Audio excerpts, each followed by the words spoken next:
तर विद्यार्थी मित्रांनो, 11वीच्या इयत्तेमध्ये आपलं स्वागत आहे. तर मागच्या वेळेस मी 8वा धडा घेतला होता. हा पार्ट 2 आहे. पार्ट 1 मी अपलोड केले, ते तुम्ही पाहू शकता. पार्ट 2मध्ये आपण विस्मरण आणि विस्मरणाची कारणे हे शिकणार आहोत. आता आपण का विसरतो आणि कशासाठी विसरतो, त्याची कारणे कोणकोणती याचा अभ्यास यामध्ये करणार आहोत या ठिकाणी आपण. त्याआधी इथं कृती दिली आहे. मी कृती वाचतो. खाली दिलेल्या परिस्थितीबद्दल विचार करा. तुम्ही परीक्षेची पूर्ण तयारी केली असून सुद्धा परीक्षेच्या काळात तुम्हाला काही आठवत नाही. आता तुम्हाला देखील ही होत असेल बा, अशा गोष्टी होत असतात तुमच्या देखील परीक्षेच्या वेळी. तुम्ही देखील परीक्षेच्या अगोदर नोट्स वगैरे काढलेले असता, वाचले असता, एक्सरसाइज पाठ वगैरे केलेलं असता, पण तरी पण तुम्हाला परीक्षेच्या ऐनवेळी काही प्रश्नांची उत्तरं तुम्हाला आठवत नाहीत पहा. म्हणजे असं का होतं, तर हे काही आपल्याला विसरतं पहा. आपण काय म्हणतो, अशा गोष्टीमुळे तुम्हाला जर आठवणीत न राहिल्यामुळे तुम्ही काय म्हणता, विसरलो मी. अशा गोष्टी तुमच्या देखील आयुष्यामध्ये घडत असतात.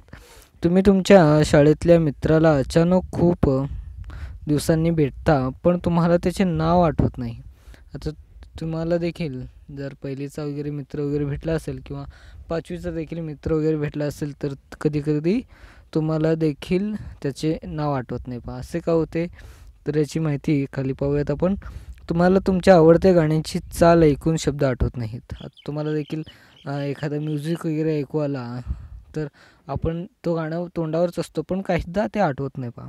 हे सगळे अनुभव विस्मरणाची कारणे आहेत. आता आपण विस्मरणाबद्दल माहिती घेऊयात. इथं माहिती घेऊयात आपण विस्मरणाबद्दल. आपल्याला हवी असणारी माहिती गरजेच्या वेळी आठवू शकत नाही म्हणजे विस्मरण. आता विस्मरणाची ही थोडक्यात त्याने व्याख्या केली आहे पहा. आपल्याला हवी असणारी माहिती गरजेच्या वेळी उपलब्ध होऊ शकत नाही किंवा आठवू शकत नाही, याला विस्मरण असे म्हणतात पहा. विस्मरण म्हणजे आपल्या दीर्घकालीन स्मृतीत साठलेल्या माहितीचे प्रत्यानयन करण्यात आलेले अपयश व त्यामुळे येणारे वैफल्य. आता आपण दीर्घकालीन स्मृतीमध्ये आपण जे काही दीर्घकालीन काळासाठी जे काही साठवतो, हे कसं ते पाहिलं आहे आपण मागच्या व्हिडिओमध्ये. आणि दीर्घकालीन स्मृतीमध्ये जेव्हा आपण पुन्हा आठवण्याचा प्रयत्न करतो, त्यावेळेस काही माहिती आठवत नाही पहा, किंवा ते प्रत्यानयन जे पुन्हा एकदा आठवण्याचा जेव्हा प्रयत्न करतो, त्यावेळेस आपण देखील आठवण्यासाठी अपयशी ठरतो पहा. विस्मरणाबाबत हर्मन एबिंगहॉर्नने स्वतःवर प्रयोग करून तो या क्षेत्रातला आद्य प्रयोगकर्ता ठरला आहे पहा. आता हर्मन यांनी एक स्वतःवर प्रॅक्टिकल केलं पहा. त्यांनी 3 अक्षरांचा निरर्थक शब्दसमूह तयार केला, ज्यात 2 व्यंजनामध्ये एक स्वर आहे. उदाहरणार्थ GX WOL MUV. त्यांनी ह्या अर्थहीन शब्दसमूहाचं अध्ययन केलं. आता अर्थहीन म्हणजे आता GX हे कशाचा अर्थ आहे, नाही म्हणजे आपल्याला BOX बॉक्स हे माहिती आहे. हे शब्द काय, याला अर्थ आहे पहा. म्हणजे अर्थहीन म्हणजे त्याला अर्थ आहे पहा. GX हे अर्थ नाही आहे याला. कालांतराने अनेकदा त्या शब्दसमूहाच्या बाबतीत स्वतःचे स्मरण धारणा तपासले. म्हणजे हे जे काही शब्द आहेत, हे आता मी वाचलेले GX वगैरे, ते पुन्हा एकदा त्यांनी आठवण्याचा प्रयत्न केला, त्यावेळेस त्याला आठवता आलं नाही. त्यासाठी धारणा तपासली. त्याला जाणवले की जे ते शिकले होते त्यापैकी बरेच ते 20 मिनिटात विसरून गेले होते. आता जे काही त्यांनी शिकले होते किंवा ते लक्षात ठेवण्याचा प्रयत्न केला होता, तो 20 मिनिटात सगळे विसरून गेले ते पहा. त्यानंतर 1 तासाने अजून म्हणजे पहिल्या 20 मिनिटात तो 40% विसरला, आणि पुढच्या अजून 1 तासात 20% आणि 9 तासांनी 10% असं विस्मरण झाले. म्हणजे विस्मरणाचे काहीदा टप्पे देखील आता GX WOL MUV ह्या 3 गोष्टी तुम्ही देखील पहा स्वतःवर प्रयोग करून. ह्या 3 गोष्टी लक्षात ठेवा. 20 मिनिटांनी पहा तुम्हाला काय आठवतं. ते GEX हा शब्द पहिला आठवला, दुसरा थोडासा आठवेल, पहिला M होता, U होता, असं म्हणजे तुमच्या नंतर तुम्ही 1 तासाने प्रयोग करू शकता. त्यावेळेस परत 20% कमी झालेलं असेल, आणि त्यानंतर शेवटी तुम्ही आठवण्याचा प्रयत्न करता 9 तासाने, तेव्हा पहिला J हा अक्षर किंवा कुठला तरी U हा अक्षर लक्षात राहतील बा तुमच्या. पुढे 1 दिवसांनी तपासले तेव्हा एवढे शिकले होते की त्यापैकी 30% स्मरणात राहिले. आता यातील जे काही शिकले 100% मधून 30% त्याच्या स्मरणात राहिले पहा. या प्रयोगातून असे सिद्ध होते आहे की आपण जे शिकतो ते अल्प काळातच विसरले जाते. म्हणून शिकल्यानंतर पुन्हा त्याचा सराव केला पाहिजे, जेणेकरून प्रत्यानयन अपयश टाळता येईल आपल्याला. आता तुम्ही देखील सराव कसे करता पहा. आता शिक्षण मंडळाने धडा दिलेला असतो, शिक्षक शिकवतात म्हणजे आम्ही शिकवतो आणि शिकवून झाल्यावर तुम्हाला घरी स्वाध्यायासाठी दिले असतात ते पुन्हा एकदा तुम्हाला रिपीट व्हा म्हणून स्वाध्याय देतात आणि ते वहीवर उतरण्यास सांगतात, काही वेळेस काही वेळ पाठ करण्यास सांगतात. हे का सांगते तर पुन्हा एकदा जेव्हा सराव होतो त्यावेळेस तुमच्या माइंडमध्ये राहता आलं पाहिजे पहा. या ठिकाणी लागलेला वेळ आणि स्मृतिधारणा असा आलेख दिला आहे. काही वेळा आलेख दर्शवा यामध्ये देखील असे प्रश्न येतात पहा. आता मागाशी मी जे काही वाचलो हेच या ठिकाणी दिले आहे. जेवढे स्मृतीत राहते आणि जेवढे विसरत जाते या ठिकाणी रेशो दिले आहे पहा. त्यानंतर पाहूयात आता विस्मरणाची कारणे.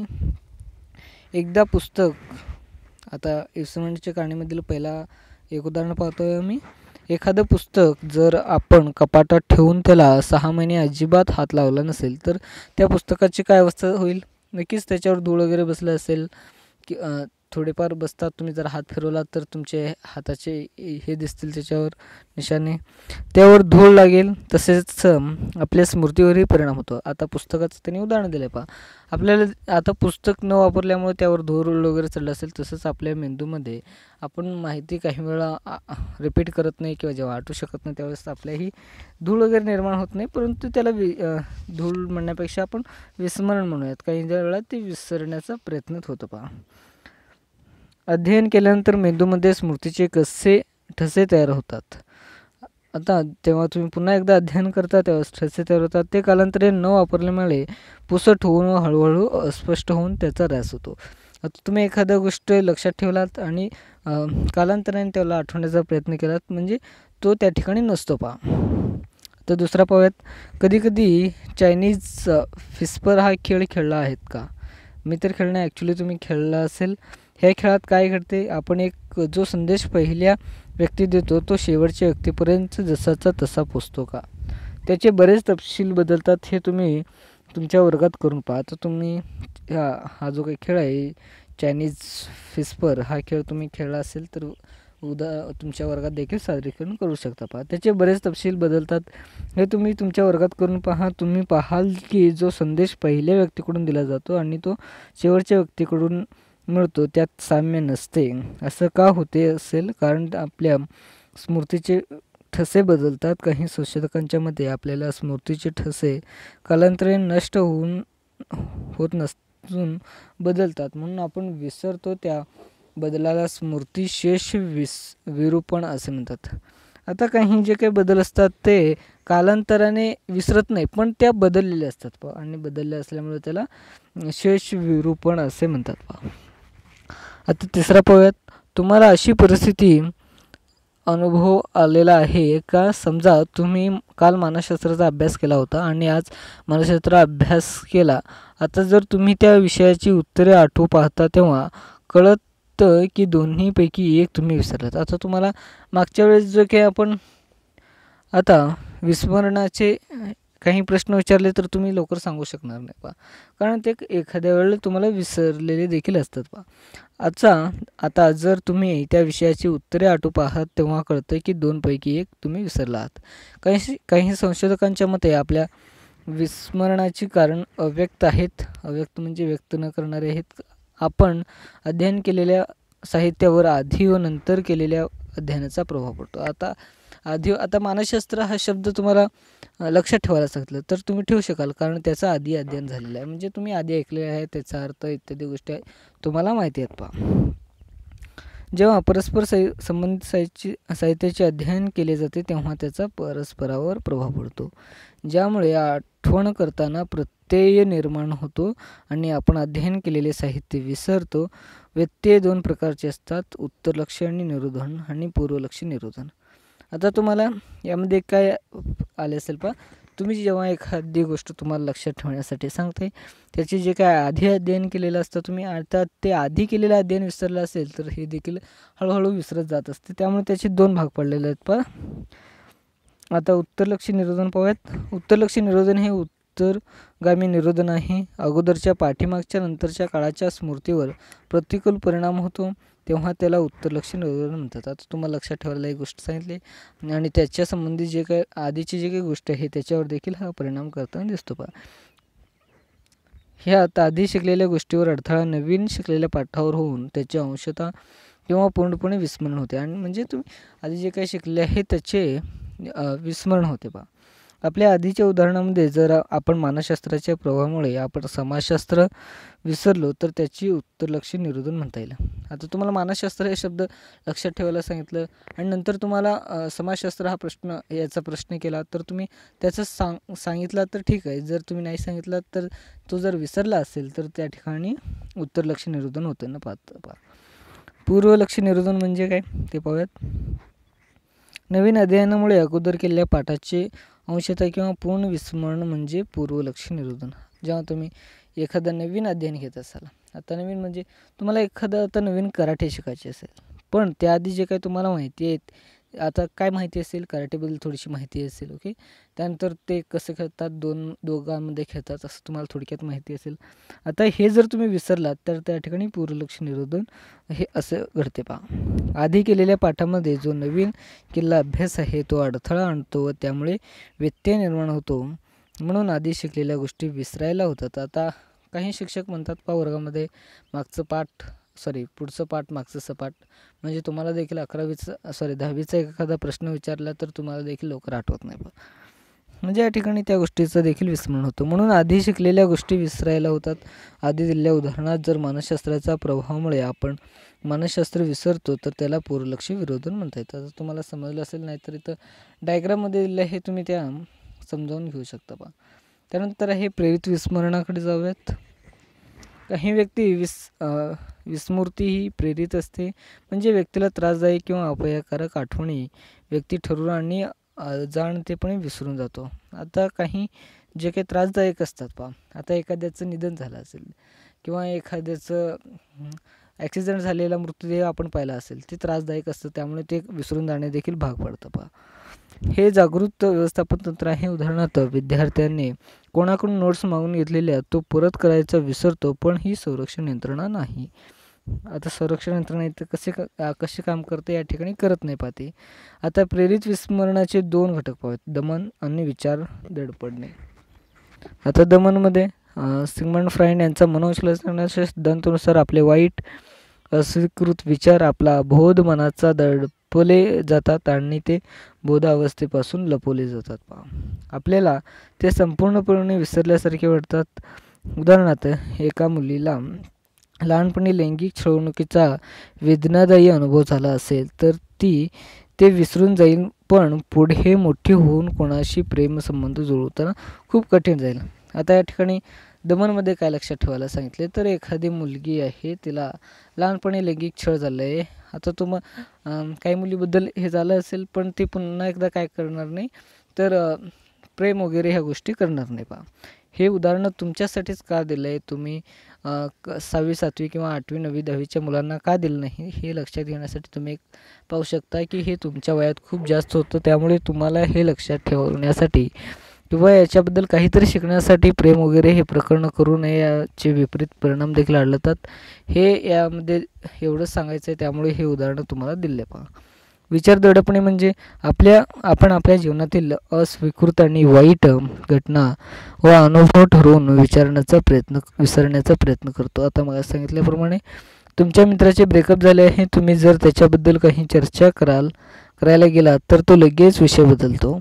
विचार दडपणे हे अतिशय कठीण व वेळखाऊ असते, कारण ते विचार पुन्हा पुन्हा मनात उमटत राहतात. म्हणून तुमच्या मित्राचे काहीतरी प्रयत्न केला तरी पण त्याला हे विसरणे कठीण असते. आता या ठिकाणी प्रेमभंग हे उदाहरण दिले किंवा ब्रेकअप हा उदाहरण दिले. हे तुमच्यासाठीच आहे, कारण तुम्हाला देखील या गोष्टी म्हणजे तुमच्या देखील आयुष्यामध्ये हे घडत असतात, त्यामुळे हे खूप महत्त्वाचं आहे आणि ते तुम्हाला या ठिकाणी उदाहरणाद्वारे दिलेलं आहे. पहा, त्यानंतर स्मृती सुधारित तंत्रे पाहूयात.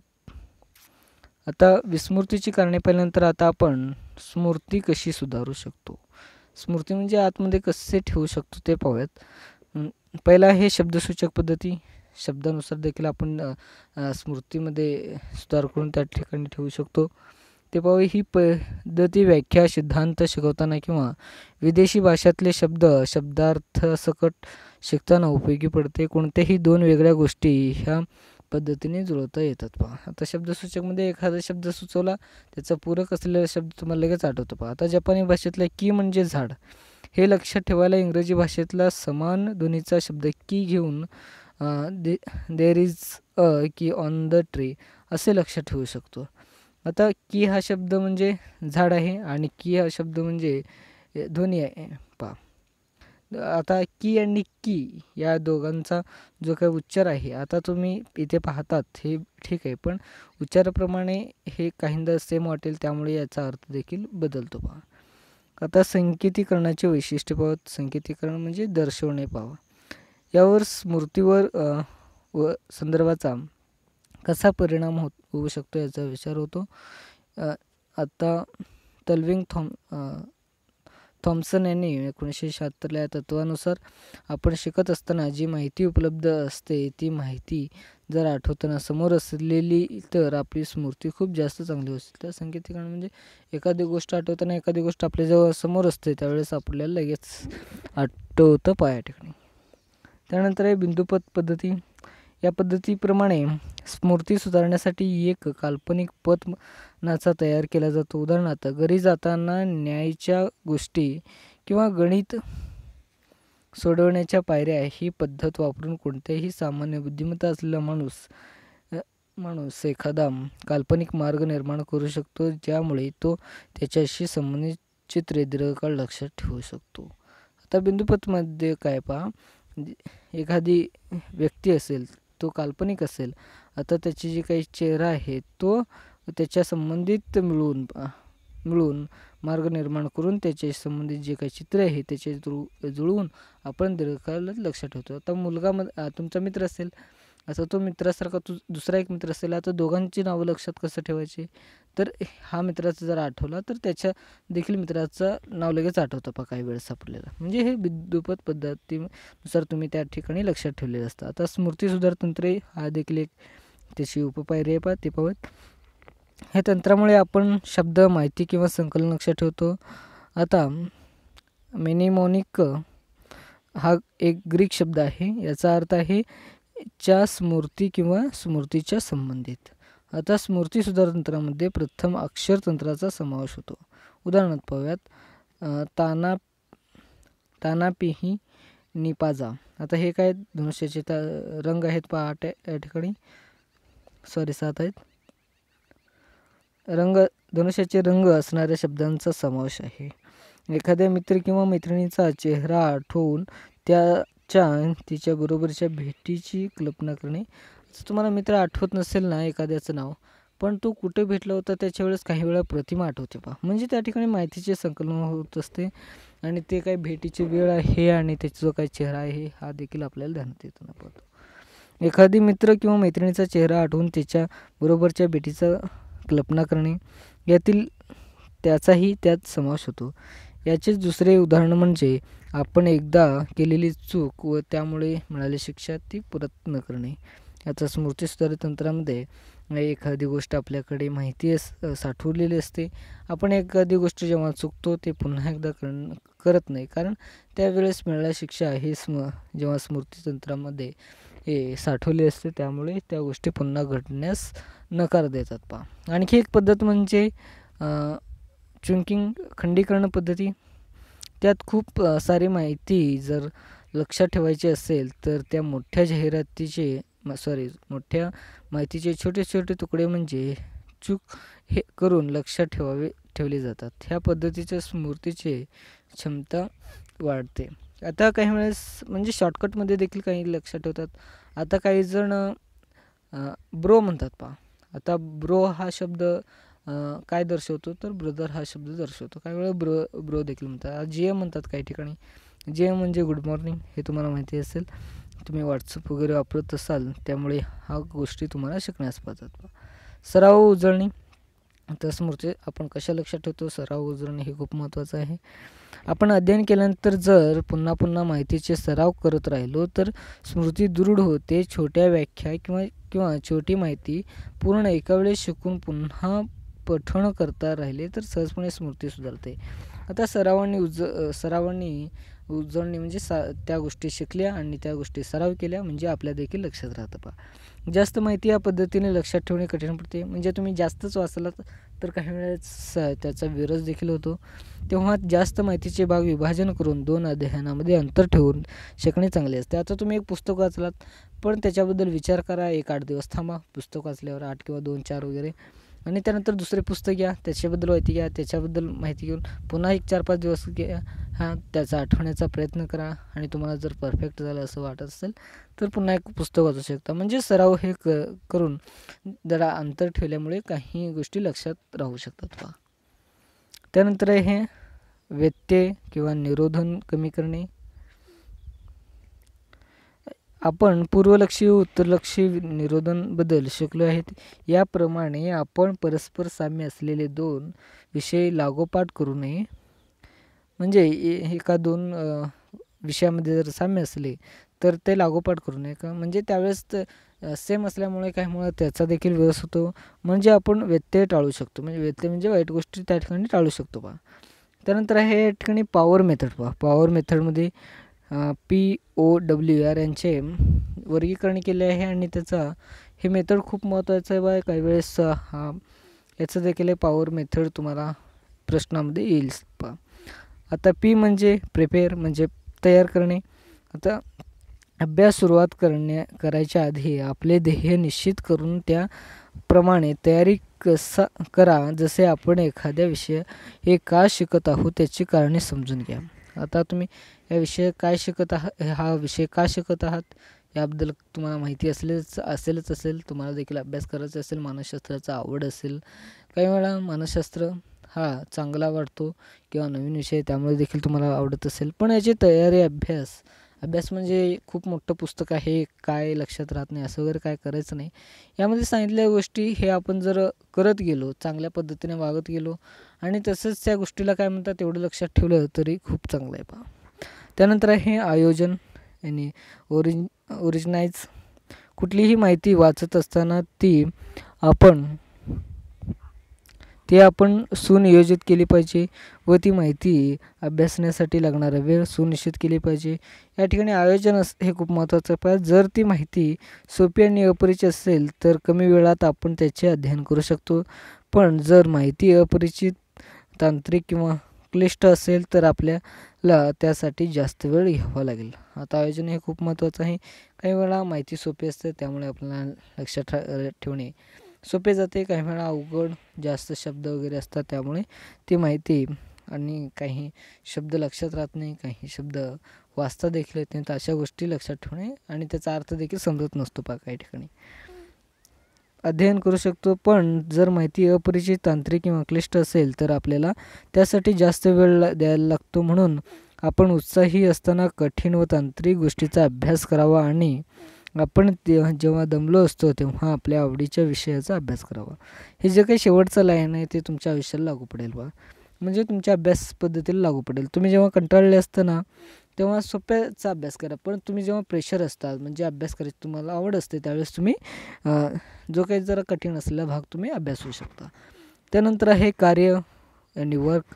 आपण आपल्या देहाच्या दिशेने वाटचाल करावी आणि अभ्यास करताना त्या दिशेने प्रयत्न करावे. तुम्ही आधी अभ्यास केलेल्या गोष्टीशी नवीन गोष्टीचा संबंध लावावा. आठवण्याच्या उद्देशाने अभ्यास करावा. खंड पाडावेत आणि चूक पाडावेत. नवीन सहसंबंध तयार करावे ज्यायोगे तुम्ही ती माहिती लक्षात ठेवू शकता. आता नवीन अभ्यासक्रमासाठी तुम्हाला एखादी गोष्ट लक्षात ठेवण्यासाठी काय करावं लागेल या ठिकाणी दिलं आहे पहा. आधी जे काही अभ्यासक्रम तुम्हाला होता, आधी तुम्ही जे काही लक्षात ठेवलं त्याच्याशी संबंधित जुळून ह्या गोष्टीचा अभ्यास करायचा आहे आणि ते लक्षात ठेवायचं पहा. त्यानंतर आहे मूल्यमापन, इव्हॅल्युएट. प्रश्न सोडवून तुमच्या अभ्यासाची गुणवत्ता तपासणे. आता मूल्यमापन करण्यासाठी तुम्हाला काही प्रश्न निर्माण करावे लागेल आणि ते प्रश्न सोडवावे लागेल.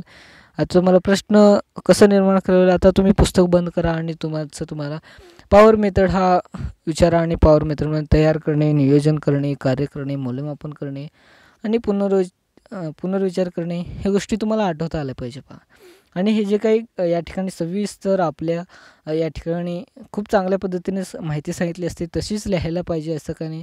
तुम्ही इम्पॉर्टन्स तुम्ही जे काही लक्षात ठेवता तुमच्याबद्दल काय वाटते याबद्दल तुम्ही जर पुस्तकाशी संबंधित किंवा तुमच्या जे काही अनुभव आहेत त्याच्या संबंधित तुम्ही जर पुस्तकाचीच उदाहरणं द्यायला पाहिजे असं काही नाही. तुम्ही उदाहरणं देऊन देखील एखादा शेवटी त्या प्रश्नाचं उत्तर देखील पूर्ण करू शकता. पहा यातून किती ज्ञानप्राप्ती झाली आहे हे तुमच्या लक्षात येईल. आता मूल्यमापनामुळे तुम्हाला तुमच्यात किती बदल झाला, तुम्हाला किती लक्षात राहिला हे देखील काही वेळेस आठवू शकेल. पहा त्यानंतर शेवटचं आहे पूर्वरचन रिथिंक किंवा फेरविचार म्हणतो त्यालाच. ही शेवटची पायरी आहे. हे पूर्वविश्लेषण, पुनरावलोकन, प्रश्न विचारणे आणि आपल्या विचारांचा पुन्हा पुन्हा आव्हान देणे.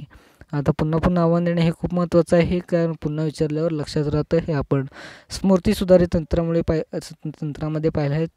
पुनर्विचार हे खूप महत्त्वाचं आहे. या ठिकाणी याद्वारे आपण आपल्या आधी माहिती असलेल्या माहितीचा नवीन माहितीशी संबंध जोडू शकतो. म्हणजे पुन्हा विचार केल्यावर जेव्हा आपल्याकडे आधी माहिती असली त्याच्याच लेवलशी जोडून नवीन माहिती घेऊ शकतो. पहा म्हणजे दोन्ही माहिती लक्षात ठेवण्यासाठी आपल्याला बरे पडतात. पहा या पाठात आपण स्मृतीचे कार्य आणि स्मृतीचे व्यवस्थापन या संदर्भात आपल्याला माहिती मिळाली आहे. केवळ माहिती असून उपयोग नाही, तर तुमच्या गुणांकांना वाढ होण्यासाठी तुम्हाला सांगितलेल्या तंत्राचा अभ्यास करताना वापर करावा लागला. आता या ठिकाणी तुम्हाला जे काही माहिती दिलं आहे या पाठामध्ये किंवा या पुस्तकामध्ये, तर त्या पुस्तकामध्ये तुम्ही माहिती घेऊन प्रश्न लिहून उत्तरे लिहून एवढेच बरे नाही, हे पुरे नाही. पहा तुमच्या आयुष्यासाठी हे खूप महत्त्वाचे आहे आणि तुमच्या आयुष्यामध्ये ह्या पुस्तकामध्ये जे काही दिलं आहे ते तुम्हाला संघर्ष करायचा आहे.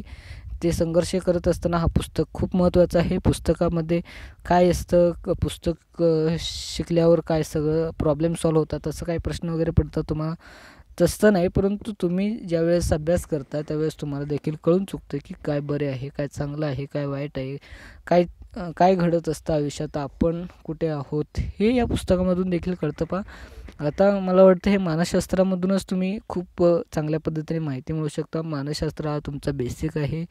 तुमच्या घरात जर चांगले वातावरण नसतील किंवा चांगले वातावरण म्हणजे काही वेळेस काय होतं, तुमच्या घरातील लोकसंख्या जास्त असेल म्हणजे लोकांची किंवा मुलांची संख्या जास्त असेल त्यामुळे तुमच्यावर संस्कार कमी घडतात. काहीमुळे आपल्या घरात कोणी नसताना काही वेळा आपले संस्कार कमी होतात. काही मुले वसतिगृहामध्ये राहतात त्यामुळे त्यांच्यावर संस्कार कमी होत असतात. या सर्व संस्कार जेव्हा कमी होतात ना, तेव्हा बाहेरील व्यसनाधीन पदार्थ आपल्या हाती लागतात. त्यामुळे आपण व्यसनाधीनकडे बनत जातो. त्यामुळे ह्या गोष्टी तुमच्या आयुष्यात घडत असतात आणि व्यसनाधीनतेकडे नेणारे हे तुमचं वय असतं. त्यामुळे हा पुस्तक अभ्यासणे खूप महत्त्वाचं आहे. यामध्ये तुम्हाला चांगल्या पद्धतीनं सर्व काही एक चांगला माणूस बनण्यासाठी आणि भारताचा एक चांगला नागरिक बनण्यासाठी तुम्हाला या ठिकाणी हा पुस्तक खूप महत्त्वाचा आहे. पहा या ठिकाणी तुम्हाला जर संस्कार कमी असतील तर या पुस्तकामधून संपूर्ण चांगले कौशल्य ठिकाणी तुम्हाला भेटतात. पहा म्हणजे आपल्याला चांगले शिकणे, चांगले अभ्यास करणे तुम्हाला जर आवडत असतील तर खूप चांगली गोष्ट आहे. ओके, त्यानंतर मी इम्पॉर्टंट क्वेश्चनकडे जातो. विस्मरणाची उत्पत्ती स्पष्ट करा. आता तुम्ही लिहू शकता स्मृती सुधारतंत्र टिपाल्यामध्ये पॉवर मेथड विषयी थोडक्यात माहिती लिहा. हे खूप महत्त्वाचं आहे. पॉवर मेथड ह्या वेगळ्या पद्धतीनं विचारले जाईल. पहा आता मी याविषयी थोडक्यात माहिती लिहा. आता तुम्ही काय लक्षात ठेवू शकता, पॉवर म्हणजे काय आणि पॉवरचे जे काही आता तयार करणे म्हणजे यामध्ये प्रिपेअर असं म्हणतात त्याला. आता आपण कसं करतो आणि म्हणजे आयोजन, कार्य, मूल्यमापन आणि पुनर्विचार ह्या गोष्टी लक्षात ठेवून आणि त्याच्याविषयी संदर्भात थोडक्यात माहिती. आता तुम्हाला प्रश्न कसा विचारला जाऊ शकेल, तुम्ही तुमच्या परीक्षा जवळ आल्यावर किंवा आल्यानंतर तुम्ही पॉवर मेथडचा कसा उपयोग कराल असे प्रश्न देखील येऊ शकतात. त्यामुळे हा प्रश्न खूप महत्त्वाचा आहे.